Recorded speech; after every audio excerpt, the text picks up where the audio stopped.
beam. I'm known on this level of the tower as Jaime and Fuego, and if it please you, join me here for a bit of palaver on Hail to Stephen King. That's right, my favorite author. As you see, based on this terrifying tower of books beyond me there, you can just call me Fuego. Welcome to the horror show, and I am so stoked for this palaver today because guess what? It's like Christmas Day, basically, or Christmas morning, I should say, because we just got a brand new, oh boy, that's right, Stephen King novella, his second release this year after we were treated to, in my estimation, an exceptional lengthy novel in The Outsider just a few months ago. So it's like, you know, it's been the King-assance continues, obviously, you know, in the fact that we have all of these awesome TV, film adaptations. I mean, the list goes on and on and on, and next year is going to be even bigger and better. We still don't have an announcement about a new King,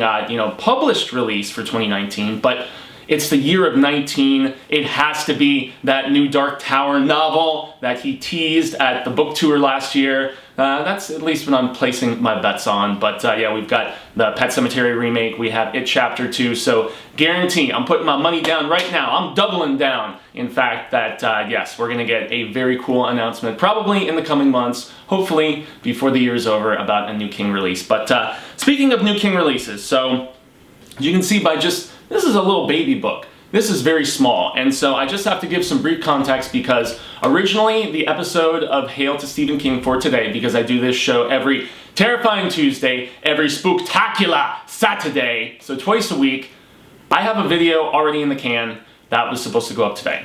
And it was going to be a big Carrie comparison because the third version, I guess, of Carrie, you could say the one that had Chloe Grace Moretz, came out 5 years ago in October, and so I rewatched the original Carrie with Sissy Spacek. I watched the one that the American Horror Story guy did. His name is eluding me, at least at the very moment. It was supposed to be a backdoor pilot for a ongoing television series, and that didn't come to fruition because it wasn't exactly very well received. But yes, and then also the most recent remake, and so it was the comparison of all the Carries and stuff, and so that was the video that was originally supposed to go up today. But when I saw how baby thin this little dude was, I was just like, okay, I have to get those views, I have to get my thoughts out about Elevation immediately. And so I didn't actually have this arrive in the mail until today, but last night at midnight, since I had pre-ordered the audiobook,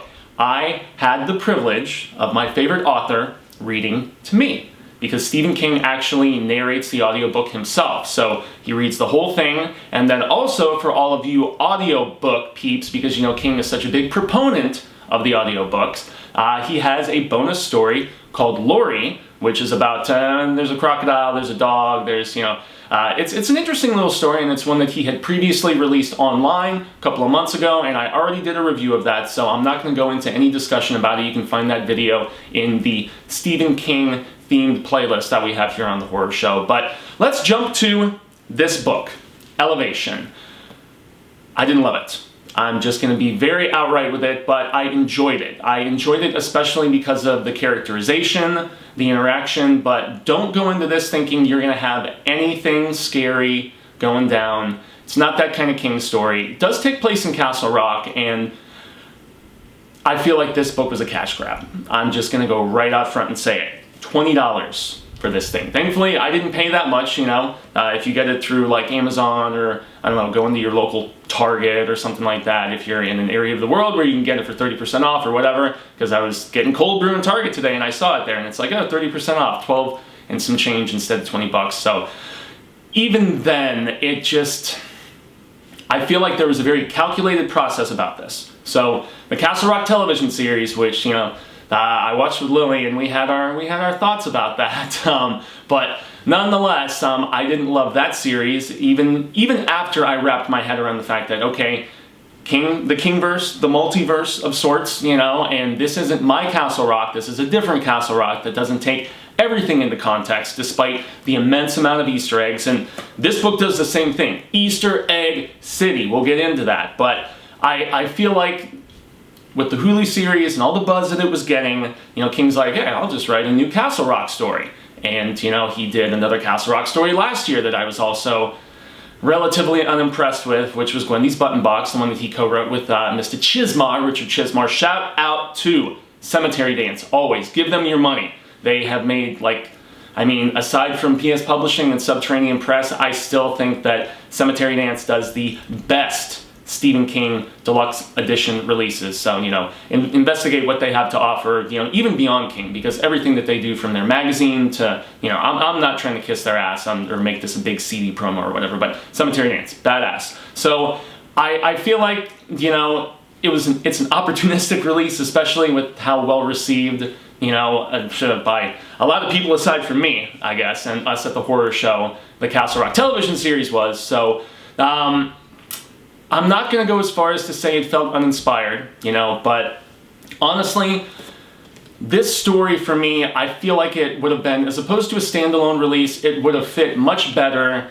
in, like, a Just After Sunset, you know, especially in tone, you know, or maybe not so much in Bizarre Bad Dreams, but I don't know, I feel like it's like 100-something pages, but in this big print format, you know, it's, I'm trying to double check. 146, but it's big print, it's a small little book and everything, and so, I don't know, I feel like this, I wouldn't have been as judgmental if it was housed in a collection, you know, I probably would have enjoyed it more, in fact, but, so, let's get into the story. So, we essentially have this dude, Scott, and all of a sudden, he starts losing weight at a rapid rate, and so you immediately make the thinner connotations and whatnot, and so you're like, okay, he's losing weight, but he's only losing it on the scale, you know? So he's not, it's not physically appearing, he's still got the big gut, and you know, he's a huge guy, like 6'4" and stuff, and so he's losing weight, but only on the scale, you know? And from somebody who's been, you know, doing the intermittent fasting to try to get some of the extra LBs off, as my dad would say, it's like, the struggle is real, and you know. But nonetheless, it's like, okay, you know, it's an interesting concept to approach the story, but really in a lot of ways it takes the back seat to the real story, which is about this kind of conflict resolution with his neighbors, okay? So, I mean, the story begins, and I'm not going to spoil things here, just going to let you know, I'm going to dance around the subject very, very lightly, you know, and that's the toughest thing about doing a review of this nature, whether you're doing a print book review or a video review, like I'm doing here, is not to, like, divulge the entirety of the story. But, I mean, I'll go at least to the extent of what you see in the little leaflet area here, you know? But, so, after he meets with his retired doctor friend, they're playing tennis, and he confides in him, you know, and of course, you know, his doctor buddy is like, well, you just went through a divorce, you know, are you eating enough, you know, what's going on, are you depressed, so on and so forth, yada, yada, yada.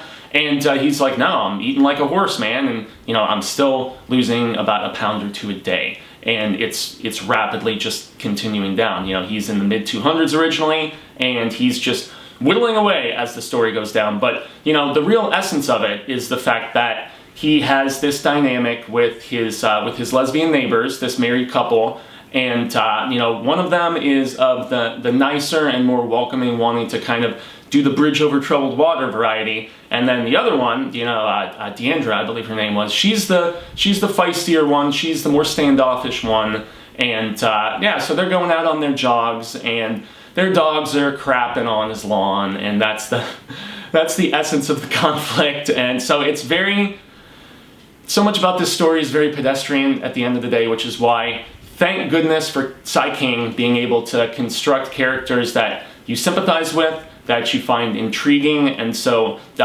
you know, his neighbors have this restaurant called Holy Free Holy, as King mentions, as King basically pronounces it on the audiobook, and I laughed every time he says Frijoles, you know, because I mean, Fuego, for God's sake, you know, I'm here in the Southwest in, you know, the deadly desert of Arizona, and so it's like, it's Frijoles, dude, you know, it's like, come on. But, you know, so they have this vegetarian restaurant called Holy Frijoles, and it's unfortunately, it's not doing so well, despite the fact that it has acclaim and esteem amongst people, and you know, they say the food is tremendous, but being Castle Rock and everything, and you know, the more rural area of Maine presumably, there's a decent amount of reds, and I'm a registered independent, so I'm not going to get into that discussion, guys. But so hatred and intolerance is so mucked up, yo. I mean, seriously, if your lifestyle is not affecting anybody else,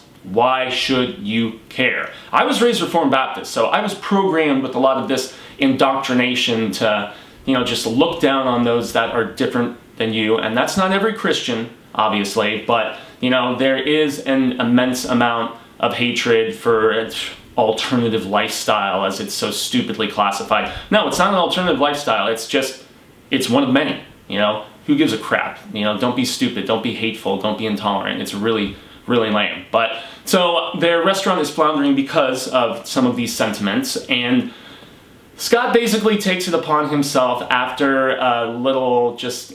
He basically confronts Deandra and he's like, hey, your dogs are crapping on my lawn, and she denies it, and then he goes with his iPad and like takes snapshots of D and Dumb. I loved the names of these two dogs. I thought it was funny as hell, you know, Tweedledee and Tweedledum, you know, but the dogs' names are D and Dumb, and so he snapshots on his iPad of them, you know, dropping a big old fat dump on his lawn, and so he goes and confronts her with it, and then she owns up to it. But it's only, you have to think you're gonna come off like an asshole doing something like that, you know, even if the neighbor is in denial. You know, thankfully I just have a weird orange cat that one of my neighbors has that shows up on my lawn all the time and like hangs out in front of my house. It's kind of weird, you know. I mean, Russio's the only cat that I've ever really liked. All other cats, man, I'm not so big on. But anyway, long story short, that is really what escalates the tension between the neighbors and stuff. And so he feels evident guilt, obviously, about this confrontation. And so he sets out to make it right, despite the fact that, you know, the neighbors don't want to make it right, you know. But Scott's like, I'm gonna make it right because my lesbian neighbors hate me. You know, it's really... I don't know, it's obviously admirable, but this is where everything's predictable. You really see exactly where at least the tension is going and the eventual presumed resolution and stuff like that. But without really spoiling too much, this is where I have to get into the cool Easter eggs that King peppers throughout the entirety of this. There's a mention early on when he's discussing this weight loss affliction of sorts with his buddy, Dr. Ben, I want to say. Anyway, his doc buddy, if I'm not recalling the name properly. And, you know, he's like, if I brought this story to a doctor, they're immediately gonna, you know, send me to Mayo, and they're gonna, you know, have all these tests, and it's gonna turn into a big media frenzy. And, you know, he works in the world of multimedia, and he builds websites and stuff like that, so he knows how this would blow up, and he mentions Inside View. That's right, Inside View, which has popped up in so many different Sai King stories. Most recently, you know, as I was rewatching The Dead Zone, you know, I was reminded of the fact that a reporter from Inside View, which is the same reporter from the Night Flyer, shows up in that. And yeah, he even mentions the Night Flyer. He's like, my story would pop up, because this is a tabloid, you know, of sorts in the Kingverse, and he's like, my story would pop up somewhere between the Night Flyer and Slender Man. So that's one of the first cool Easter egg references. He also mentions the fact that at this local high school dance, there's a band that's playing, and they rename themselves specifically because it's around like Halloween time. You know, the story takes place in October, or at least starts out there. He's like, they renamed themselves Pennywise and the Clowns. I thought that was kind of funny. Also, there is a 12K race that plays a big part later in the book, because Deandra is a runner. Also, her running number is 19. So that's another big reference that King, you know, just plays up and stuff. But yeah, there is a place called Bannerman Road, which is, you know, named after the longest tenured sheriff in Castle Rock, who we all know, spoilers, found his untimely demise at the hands of Cujo shortly after, you know, doing the whole, you know, Frank Dodd thing and stuff in, you know, solving that case with Johnny Smith. And so, I mean, there is a swirling bit of awesomeness, and there's even more references. There's references to the stairs that Gwendy is running up in Gwendy's button box and stuff. And I mean, so if you're a big-time King fan, you'll be tickled pink, you know, about the fact that, yeah, King did not spare on the Easter eggs and the little in references and stuff like that. So I both read it and listened to it. So I guess one of the cool things that I must mention about the actual physical release is that you've got some illustrations in here, which are by Mark Edward Geyer. And so, yeah, you know, each chapter is prefaced with, like, you see a drawing of Holy for Holies, you see a drawing of the two dogs, you see a drawing of the scale in the first chapter as that starts out. And so, while I I feel like I was initially, at the beginning of this video, maybe a little too critical about this physical release, but I don't know, it's definitely worthwhile, especially if you are a King completist. Makes me wonder though if this will eventually pop up in some sort of bigger collection here in a couple years or something, or if it's just gonna, you know, just like Wendy's, remain as a standalone novella kind of approach. I must admit though, the reason that the story won me over, at least in the end, is the end is very emotional.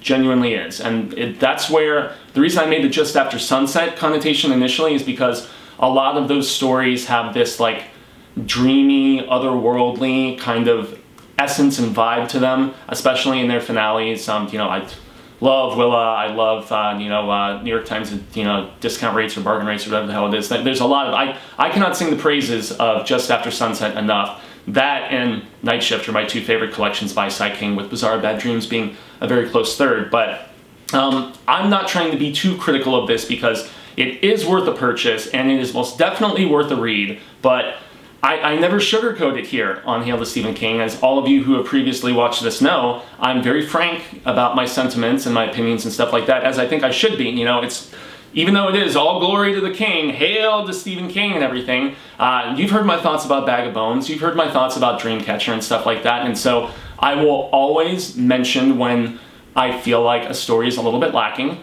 and for me this story was lacking. It was, but that does not necessarily mean that it's not worth a read. Just like with Wendy's, you know, I encountered so many people on the Twitterverse and stuff where they were talking about the fact that they loved the hell out of Wendy's Button Box. I personally didn't, you know. I think it was on par with quality for this one, you know, but it's just tough when you have an amazing release like The Outsider that even continued along with some of the Bill Hodges themes and stuff like that, you know, the whole true crimey, you know, investigative, little noir vibe, whatever.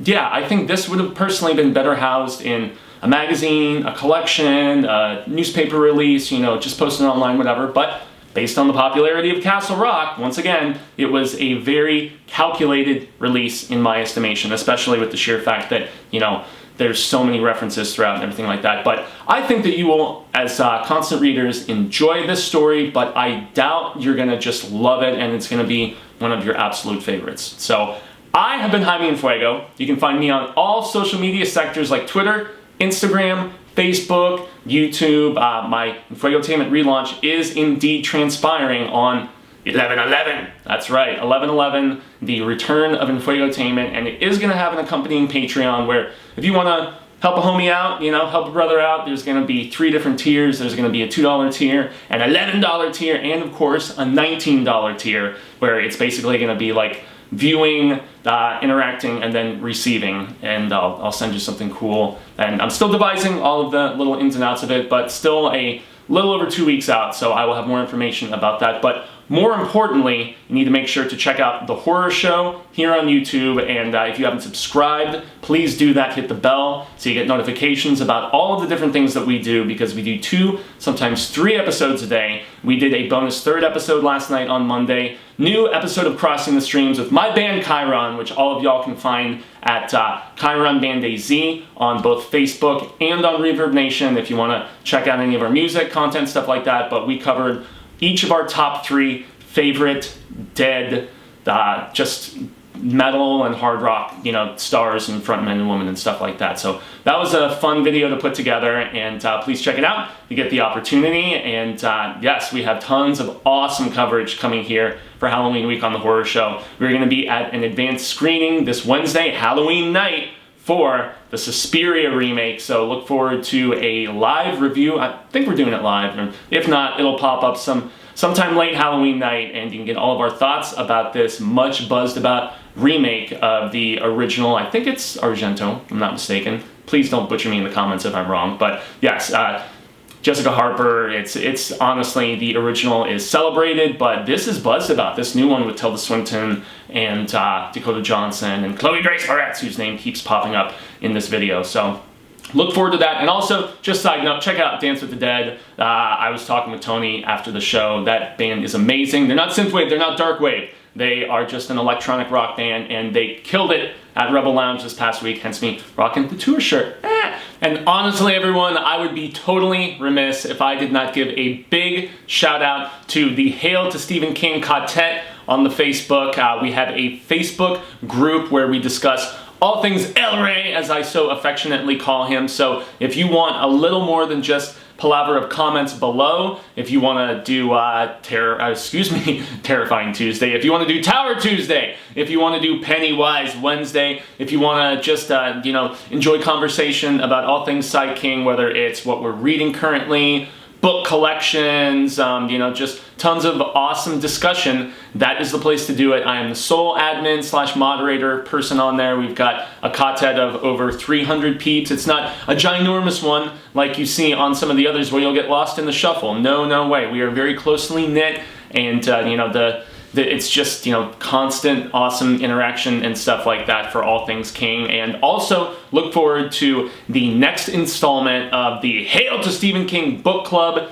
in November. Announcing it now, since this is the last episode for October, we are going to be doing a 35th anniversary read of Pet Sematary! That's right, and so Pet Sematary will be the November book of the month for Hail to Stephen King, and myself and Cecil, because he's actually done the audiobook. We are going to be doing a live Q&A, AMA kind of thing at the end of November, all about Pet Sematary, so looking forward to seeing all of you there. In any event, no more pimping, promoting whatever crap. I just want to say, until the Wheel of Ka comes around once more, hasta luego, sin amigos. I hope that we get to interact with one another sooner rather than later, and until that transpires, say thank you, and remember, stay scared, and read Stephen King. Even if I wasn't the biggest fan of this, still gotta check it out. Make up your own mind.